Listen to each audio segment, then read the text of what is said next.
दोस्तों, आज हम आपको एक ऐसे केस के बारे में बताएंगे जिसने पूरे देश को हिलाकर रख दिया। एक नई दुल्हन ने अपने ही पति को मौत के घाट उतार दिया, और वो भी शादी के कुछ ही दिन बाद। ये कोई फिल्मी कहानी नहीं, बल्कि एक सच्ची घटना है। और अब जब इस केस में कोर्ट में सच सामने आया है, तो सबके होश उड़ गए हैं। अब तक जो सोनम नाम की लड़की चुप थी, उसने आखिरकार कोर्ट में अपना मुंह खोला। और जो कुछ उसने कहा वो इतना चौंकाने वाला था कि खुद जज भी कुछ पल के लिए खामोश हो गए। सोनम ने सबके सामने कबूल किया कि उसने ही अपने पति राजा को मरवाया, और इसके पीछे की वजह सुनकर किसी को यकीन नहीं हुआ। सोनम ने कहा, मैं राजा से कभी प्यार नहीं करती थी, मैं किसी और से प्यार करती थी और राजा से छुटकारा चाहती थी, इसलिए मैंने सब कुछ खुद प्लान किया। अब सोचिए, शादी, प्यार, भरोसा, ये सारे रिश्ते इस एक कबूलनामे से सवालों के घेरे में आ गए हैं। क्या प्यार इतना अंधा हो सकता है कि इंसान किसी की जान तक ले ले? सोनम और राजा की शादी बहुत धूमधाम से हुई थी। राजा इंदौर का रहने वाला था, सीधा सादा, परिवार से जुड़ा हुआ इंसान। वहीं सोनम बाहर पढ़ी लिखी लड़की थी। उसका रहन सहन और सोच राजा से बिल्कुल अलग थी। लेकिन सबको यही लगा कि शादी के बाद दोनों एक दूसरे को समझ लेंगे, वक्त के साथ सब ठीक हो जाएगा। शादी के कुछ दिन बाद ही सोनम ने राजा को घूमने चलने का आइडिया दिया। उसने कहा, चलो मेघालय चलते हैं, शिलोंग बहुत खूबसूरत जगह है। राजा बहुत खुश हुआ। उसे लगा उसकी पत्नी उसके साथ अच्छा वक्त बिताना चाहती है। ट्रिप की तैयारी शुरू हो गई। दोनों फ्लाइट से शिलोंग पहुंचे, लेकिन किसी को नहीं पता था कि ये ट्रिप असल में राजा की आखिरी यात्रा बनने वाली है। पुलिस की शुरुआती जांच में यही लगा कि हो सकता है कोई हादसा हो गया हो या किसी ने सोनम को अगवा कर लिया हो। लेकिन धीरे धीरे इस केस की परतें खुलती गईं, और अब जो सच सामने आया है उसने सबको चौंका दिया। दरअसल ये पूरा ट्रिप एक चाल थी। सोनम पहले से ही किसी और लड़के से प्यार करती थी, जिसका नाम है राज कुशवाहा। कोर्ट में अब ये बात भी सामने आ चुकी है कि सोनम और राज मिलकर ही इस हत्या की प्लानिंग कर रहे थे। राजा की भाभी ने मीडिया को बताया कि शादी के कुछ ही दिनों में राजा को लगने लगा था कि सोनम का व्यवहार कुछ अजीब है। वो हमेशा मोबाइल में व्यस्त रहती थी, किसी से ज्यादा बात नहीं करती थी। राजा ने एक दिन कहा भी था, भाभी, सोनम मुझसे दूर दूर रहती है, जैसे उसका मन कहीं और हो। सोनम और राज ने मिलकर ये योजना बनाई थी कि राजा को शिलोंग की ट्रिप पर ले जाकर रास्ते में मार दिया जाएगा। सोनम ने इस पूरे प्लान को बहुत सोच समझकर अंजाम दिया। जब राजा गायब हुआ तो सोनम ने कहा कि उसे किसी ने अगवा कर लिया था। उसकी आंखों पर पट्टी बांधी गई थी और उसे एक ढाबे पर छोड़ दिया गया। लेकिन जब पुलिस ने मेडिकल जांच की तो सोनम के शरीर पर किसी भी तरह के चोट या संघर्ष के निशान नहीं थे।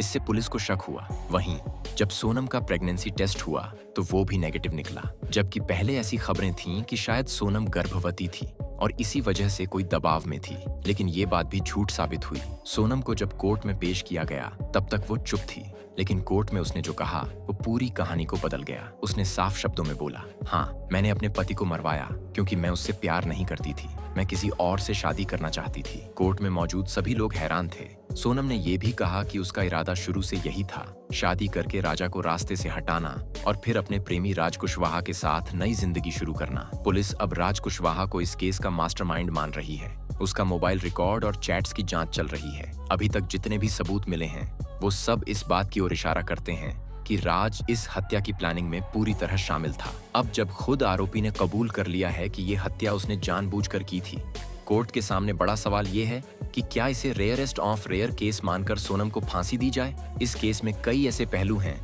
जो इसे बेहद क्रूर और खौफनाक बनाते हैं। पहला, ये हत्या एक विश्वासघात थी। दूसरा, इसमें पूर्व नियोजित साजिश थी। और तीसरा, इसमें सिर्फ एक नहीं बल्कि दो लोग शामिल थे।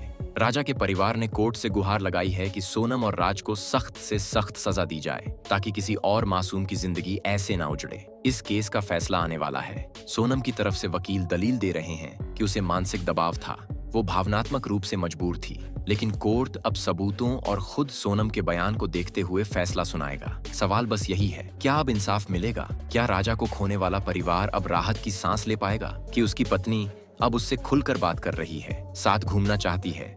लेकिन सोनम इस बात को लेकर एक्टिव थी कि कैसे किस जगह पर जाना है, कब होटल चेंज करना है, किस दिन स्कूटी से किस दिशा में घूमने निकलना है, और सबसे बड़ी बात कि किस जगह पर ऐसा कुछ किया जा सकता है जहां कोई सीधा शक न कर सके। शिलोंग पहुंचने के बाद दोनों ने होटल में चेक इन किया, फोटो खिंचवाए, वीडियो बनाए, सोशल मीडिया पर पोस्ट डाली ताकि सबको लगे कि दोनों के बीच सब कुछ ठीक है। लेकिन दूसरी तरफ सोनम राज से लगातार कांटेक्ट में थी और बात हो रही थी कि किस दिन प्लान को अंजाम दिया जाए। जिस दिन राजा अचानक गायब हुआ उसी दिन दोनों स्कूटी पर निकले थे और ये स्कूटी उसी रास्ते पर जा रही थी जो लोकल लोग इस्तेमाल करते हैं, जहाँ कम भीड़ होती है और खाई बहुत गहरी होती है। इस रूट को सोनम ने पहले से देख रखा था और वही जगह चुनी थी जहां पर पहले भी ऐसे कई मामले हो चुके थे। यानी अगर कुछ हुआ तो लोग समझेंगे कि ये एक हादसा था। इसी के साथ उसने सफेद शर्ट पहनी ताकि बाद में उसका इस्तेमाल भी कहानी बनाने में किया जा सके। और ऐसा ही हुआ। 2 जून को जब राजा की बॉडी गहरी खाई में मिली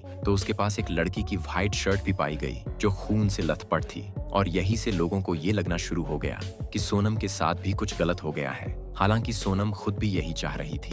अभी तक सब कुछ उसके प्लान के अकॉर्डिंग ही चल रहा था, लेकिन इस केस में सब कुछ तब बदल गया जब राजा का भाई इसे छोटे से मुद्दे से देश का सबसे बड़ा मुद्दा बना दिया। राजा की मौत को लेकर जो सवाल उठे वो सिर्फ एक परिवार की चिंता नहीं रहे, बल्कि अब ये एक नेशनल लेवल का मिस्ट्री केस बन चुका था। सोनम को पहले लगा था कि नॉर्थ ईस्ट में ऐसे मामले अक्सर होते रहते हैं, टूरिस्ट गायब हो जाते हैं, कोई पहाड़ी से फिसल जाता है और लोकल अथॉरिटीज भी ऐसे मामलों को ज्यादा तूल नहीं देती। इसलिए उसे पूरा भरोसा था कि ये मामला भी कुछ दिन जांच के बाद बंद कर दिया जाएगा और जब सब शांत हो जाएगा तो वो खुद को एक किडनैप पीड़िता बनाकर मीडिया के सामने पेश कर देगी और कहेगी कि उसके पति को मार दिया गया और उसे जबरदस्ती उठा लिया गया। लेकिन कहानी वैसी नहीं चली जैसी सोनम ने सोची थी। किस्मत ने पलटी मार दी जब राजा के भाई ने पूरे सिस्टम को हिलाकर रख दिया। पहले उसने पुलिस को कॉल किया, फिर मीडिया से बात की और सोशल मीडिया पर एक के बाद एक अपडेट पोस्ट करता गया। उसने राजा की तस्वीरें डाली, वीडियो क्लिप्स शेयर की और हर एक व्यक्ति से गुहार लगाई कि उसके भाई को न्याय मिले।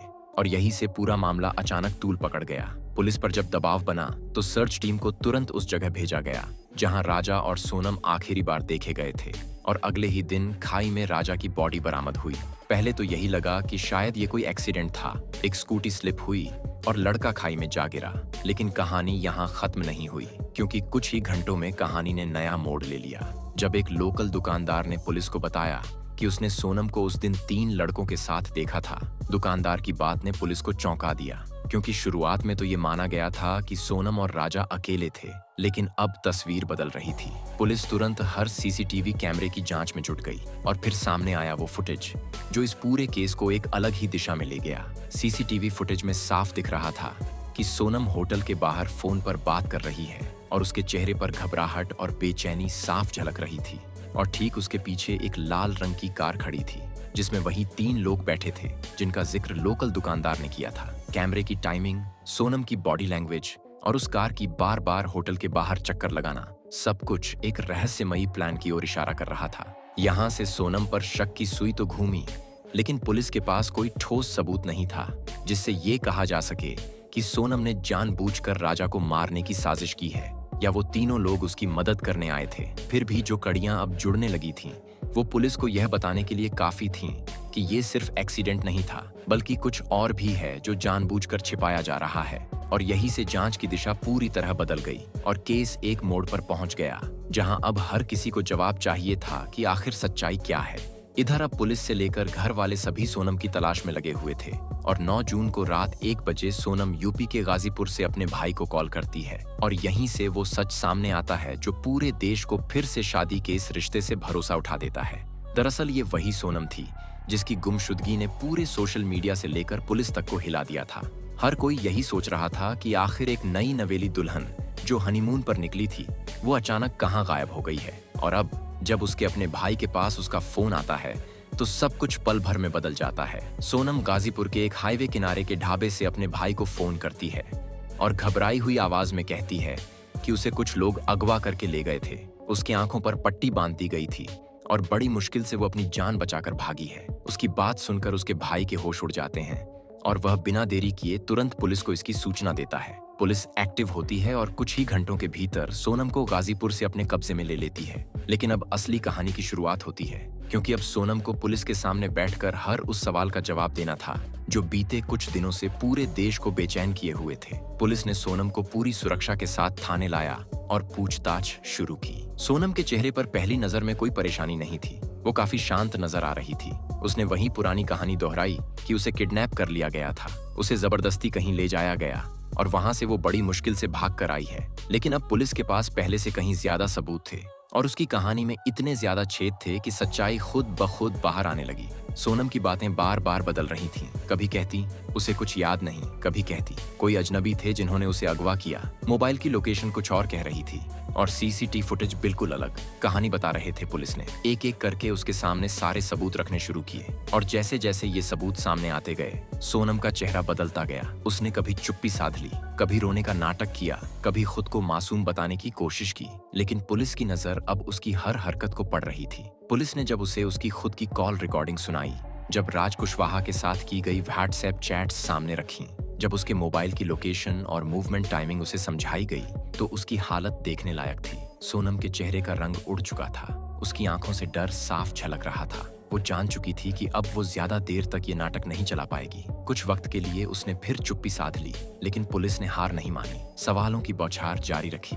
और आखिरकार वो पल आ गया जब सोनम ने चुप्पी तोड़ी और कुछ ऐसा कहा जिसने हर किसी को अंदर तक झकझोर दिया। उसने कांपती हुई आवाज में कहा कि हाँ, ये सब एक सोची समझी साजिश थी और उसने ये प्लान अपने पुराने बॉयफ्रेंड राज कुशवाहा के साथ मिलकर बनाया था, क्योंकि वो इस शादी से खुश नहीं थी और नहीं चाहती थी कि ये रिश्ता आगे बढ़े। उसे लगने लगा था कि राजा बहुत सीधा और सरल लड़का है, वो उस पर कभी शक नहीं करेगा और इसी भरोसे का फायदा उठाकर वो खुद को एक विक्टिम बना देगी। उसने बताया कि उसने और राज ने पहले ही सोच रखा था कि राजा को किसी एक्सीडेंट या घटना का शिकार बनाकर रास्ते से हटा देंगे और फिर वो खुद को एक पीड़ित लड़की के रूप में सामने लाकर सारी कहानी खत्म कर देगी। और वही पल था जिसने सबको झकझोर कर रख दिया। सोनम ने कहा कि हाँ, वो ये सब पहले से सोच चुकी थी और उसने अपने पुराने बॉयफ्रेंड राज के साथ मिलकर प्लान किया था।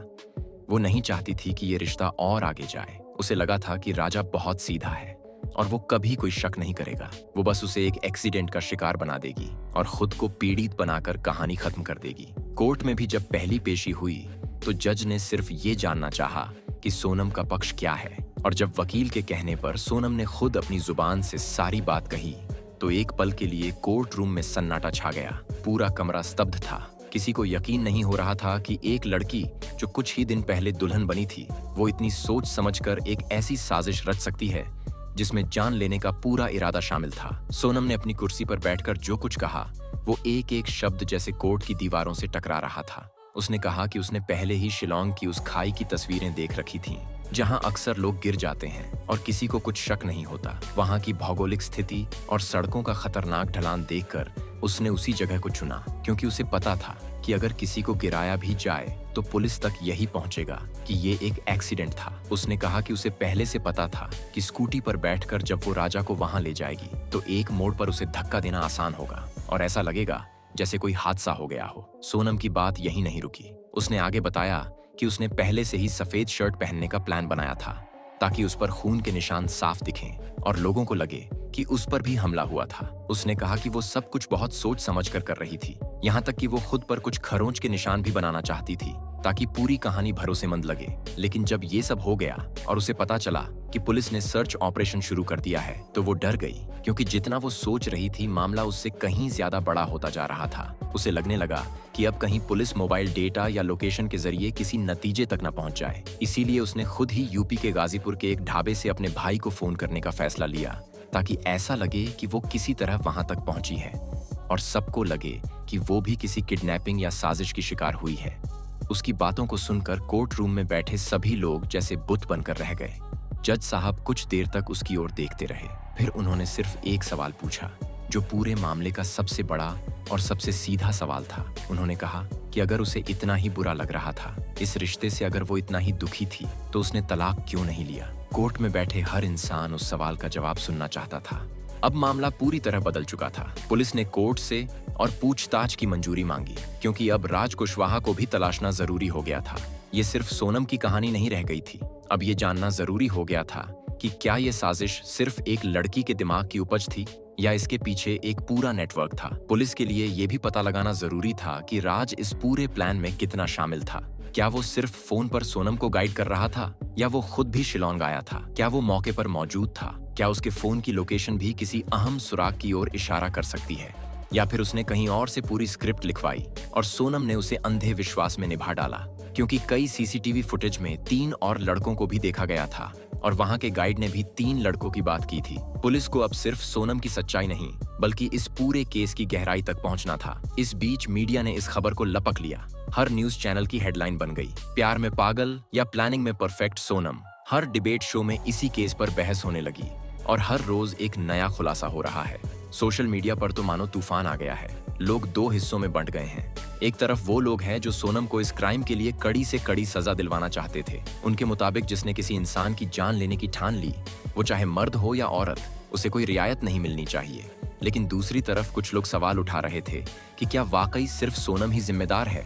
क्या उसकी जिंदगी में कुछ ऐसी मजबूरियां या हालात रहे होंगे जिनके चलते वो ऐसा करने पर मजबूर हुई? क्या राज कुशवाहा सिर्फ एक बॉयफ्रेंड था या उसका कोई गहरा मानसिक दबाव सोनम पर था? इस केस से पूरे देश को बहुत कुछ सीखने को मिला। पहली बात ये कि अगर कोई रिश्ता मजबूरी बन जाए तो उसे जबरदस्ती निभाने की कोशिश नहीं करनी चाहिए, क्योंकि जब दिल में प्यार खत्म हो जाए तो फिर वो रिश्ता बोझ बन जाता है और कई बार यही बोझ किसी को ऐसा कदम उठाने पर मजबूर कर देता है। दूसरी बात ये कि जब भी कोई हादसा होता है तो हमें उसकी जांच बहुत गहराई से करनी चाहिए। सिर्फ इसलिए नहीं कि वो कोई बड़ा नाम है, बल्कि इसलिए कि कई बार जो हमें दिखाई देता है वो केवल कहानी का मुखौटा होता है। और तीसरी बात ये कि आज की टेक्नोलॉजी जहां एक तरफ हमारी मदद कर रही है, वहीं दूसरी तरफ अगर उसका इस्तेमाल कोई गलत इरादे से करे तो वो कितना खतरनाक हो सकता है। सोनम और राज की कॉल रिकॉर्डिंग, व्हाट्सएप चैट्स और मोबाइल लोकेशन जैसी चीजों ने ही इस केस को सुलझाने में मदद की। और यही टेक्नोलॉजी अगर ना होती तो शायद राजा की मौत को एक हादसा मानकर फाइल बंद कर दी जाती। जनता ने सोशल मीडिया पर खुलकर अपनी राय रखी। कोई कह रहा था कि सोनम को इससे भी कड़ी सजा मिलनी चाहिए, तो कोई कह रहा था कि अगर कानून में फांसी का प्रावधान होता तो शायद आज वो सही होता। लेकिन इसके साथ ही कई लोगों ने समाज पर सवाल उठाए। उन्होंने पूछा कि क्या सिर्फ सोनम जिम्मेदार थी? क्या उसके आसपास के लोगों को कोई अंदाजा नहीं था? क्या वो अकेली इस हद तक पहुंची, या हम सब ने कहीं ना कहीं चुप रहकर एक गलत रिश्ते को बढ़ने दिया? क्या हम समाज में इतने बड़े इशारों को अनदेखा करते जा रहे हैं? क्या हमारे आसपास जब रिश्ते टूटते हैं या दरारें पड़ती हैं तो हम सिर्फ दिखावे में खुश रहने का अभिनय करके उसे नजरअंदाज कर देते हैं? राजा एक आम इंसान था, एक ऐसा लड़का जिसने अपने जीवन में बस प्यार और सम्मान चाहा था। उसने अपनी पत्नी से बड़ी उम्मीदें लगाई थीं और उसकी सच्चाई पर कभी शक नहीं किया। लेकिन शायद यही उसकी सबसे बड़ी गलती थी। इस पूरी कहानी ने समाज के उस हिस्से को आईना दिखा दिया जहां प्यार अब भरोसे का नाम नहीं रहा और रिश्ते अब सिर्फ सोशल मीडिया की तस्वीरों तक सीमित हो गए हैं। और इस कहानी ने एक बार फिर ये साबित कर दिया कि सच चाहे जितना भी छिपाया जाए, एक दिन बाहर आ ही जाता है, और जब आता है तो बहुत से चेहरे बेनकाब कर देता है। तो दोस्तों, अब आपको क्या लगता है, इस केस का अगला कदम क्या होगा? क्या सोनम को फांसी की सजा दी जाएगी? क्या उसके बॉयफ्रेंड पर भी केस चलेगा? और क्या इस केस से देश में रिश्तों को लेकर सोच बदलेगी? आप अपनी राय नीचे कमेंट में जरूर दें। और हाँ, वीडियो अगर पसंद आई हो तो वीडियो को लाइक करें, इसे अपने दोस्तों के साथ शेयर करें। और चैनल पर अगर आप नए हैं तो नीचे दिए गए सब्सक्राइब बटन को दबाकर चैनल को सब्सक्राइब जरूर कर लें।